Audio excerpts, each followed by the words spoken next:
Programang ito ay rated SPG, striktong patnubay at gabay ng magulang ang kailangan. Ikinagulat nga ni Marites noong makita ang cellphone na inabot sa kanya ni Ramon na kay tanggol daw kuno dahil si David ang nasa larawan.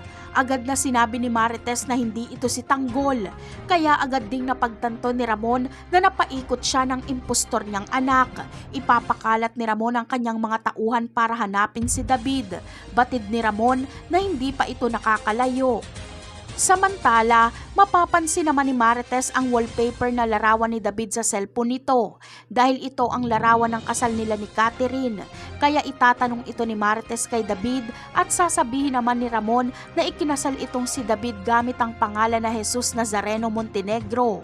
Agad na papasok sa isip ni Marites si Camille at ang pagkamatay nito. Ramdam kasi ni Marites na may foul play sa nangyari.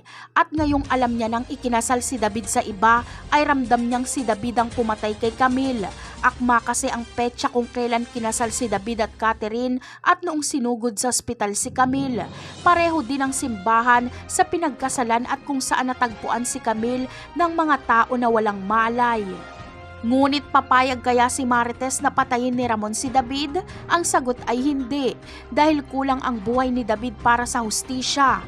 Makikipagtulungan si Marites sa mga magulang ni Camille para siguraduhing mabubulok si David sa kulungan.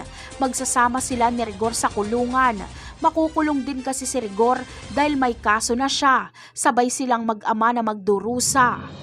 Samantala, hindi na kailangang hanapin ni Tanggol ang tatay niyang si Ramon. Magugulat na lang si Tanggol dahil makakatanggap siya ng tawag galing kay Ramon. Kukunin ni Ramon kay Marites ang cellphone number ni Tanggol kaya tatawagan niya ito. Kinakabahan pa si Ramon na makausap ang tunay niyang anak. Gusto niyang makipagkita dito, kaya mabubuo na ang pamilya ni Tanggol.